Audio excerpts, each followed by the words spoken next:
Hi there. My name is Juji. Welcome to my channel.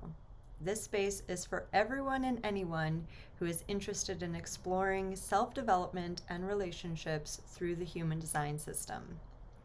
Today I want to talk about Khloe Kardashian and Tristan Thompson because they have been on again, off again for a really long time, and I just wanted to look under the hood and see what was really going on because it's very confusing, this history that they have together, right?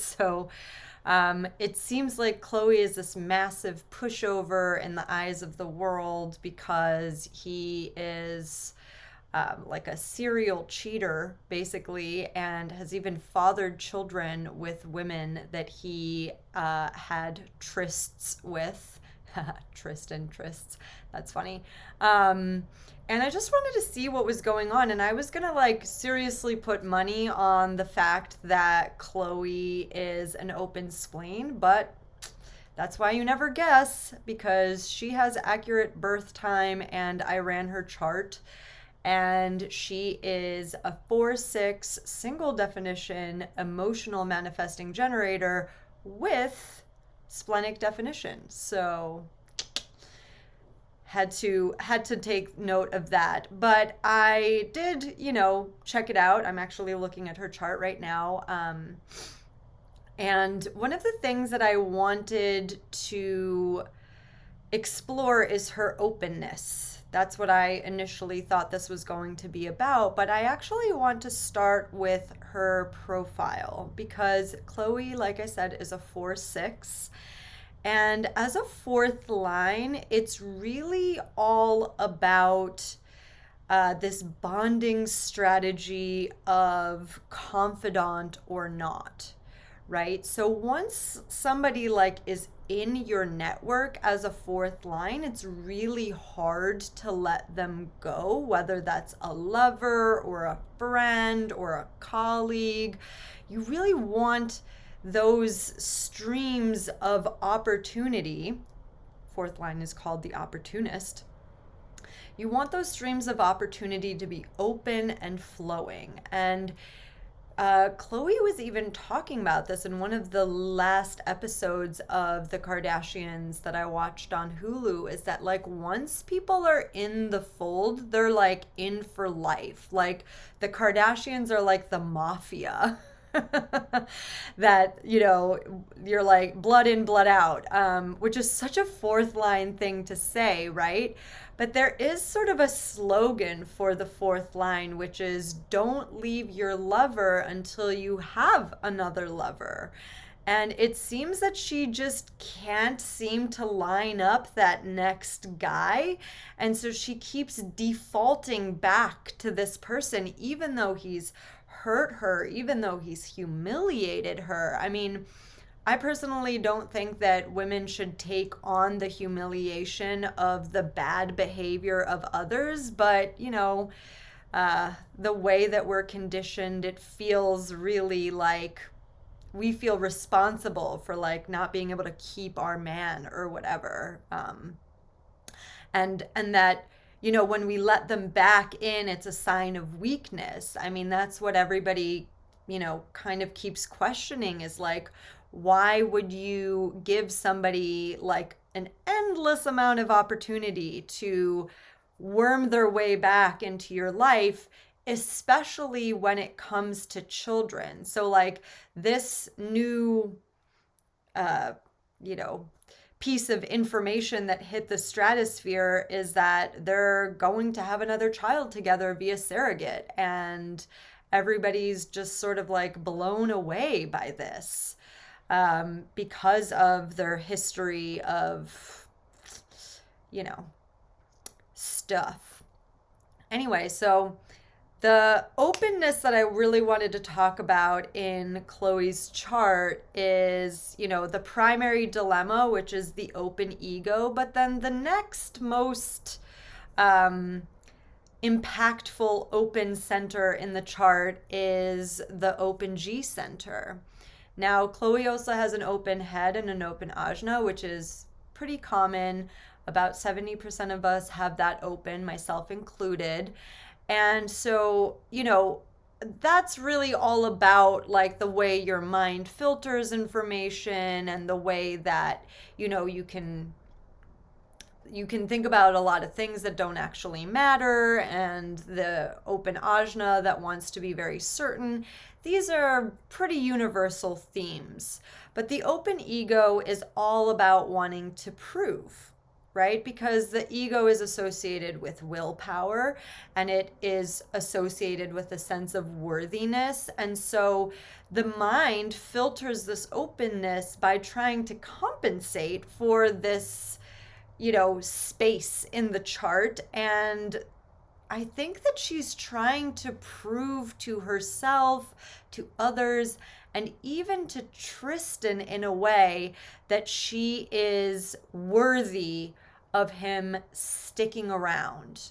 The open ego is like, maybe this time, maybe this time I'll be lucky. What is that song from Cabaret? Maybe this time he'll stay.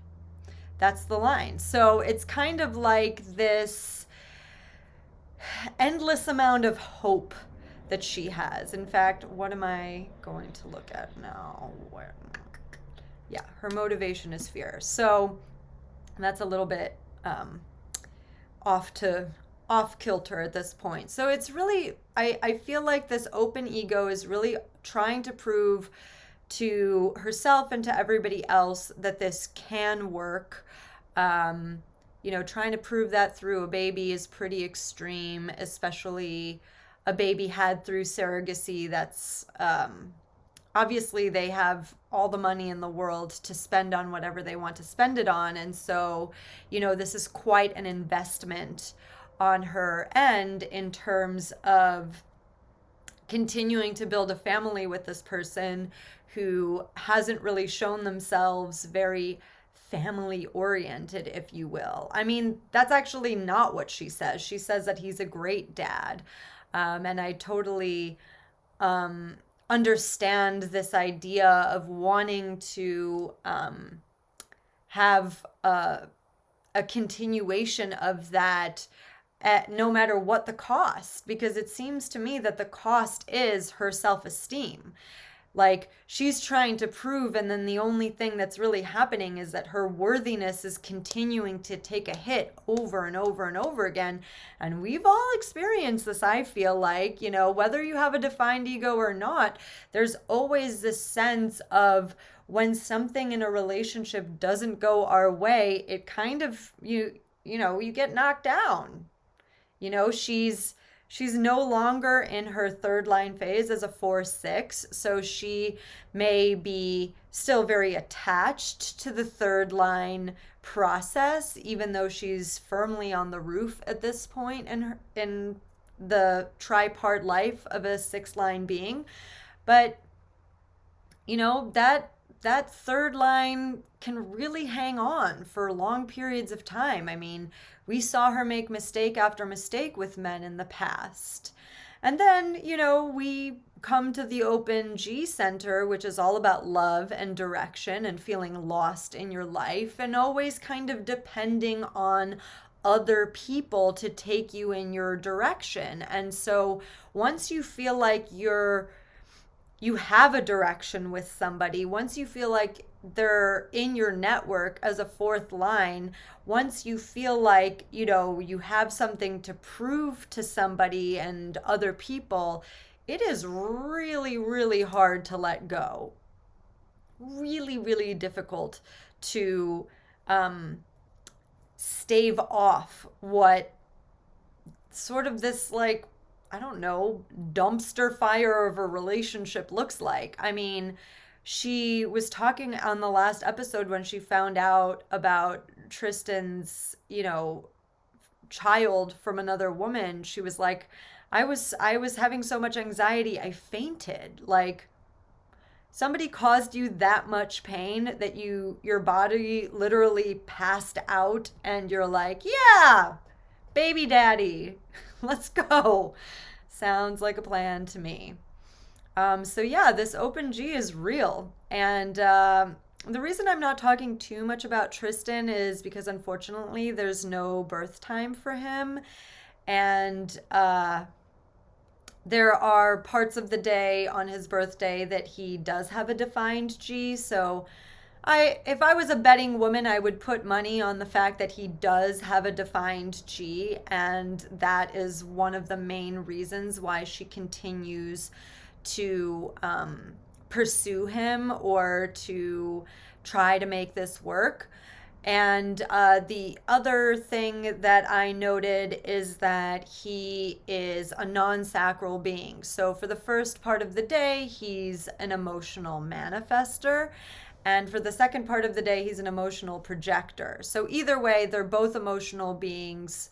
You know, it takes a long time to learn lessons when you're emotional because your wave is just continuing to go up and down, and you forget things. You honestly, like, it gets lost somewhere in the wave and then it comes back up again, and it's not this instantaneous sacral or splenic hit of like, this person cannot be around anymore. It takes a lot longer to come to clarity about things. And, open sacral beings and their, desire for sexual intimacy because of their openness, can manifest as this like really distorted, infidelity in this case, but, like sexual, I don't know.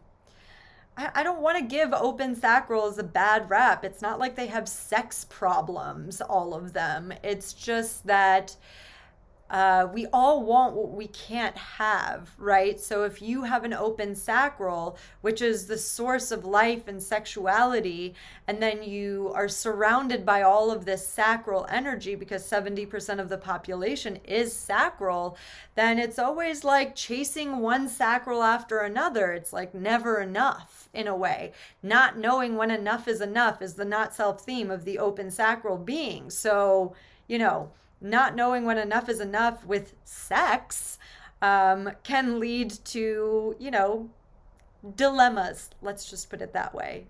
Some dilemmas.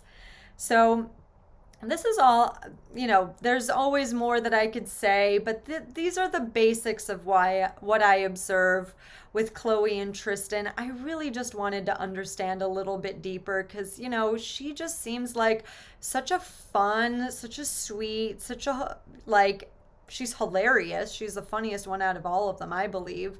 And just such a good, decent soul that I just really couldn't understand why she was, continuing to get herself into these situations. And, I really think that this open ego, open G dilemma is very, very much a big part of it. So if you guys have any questions, please drop them in the comments. I'd love to answer them for you.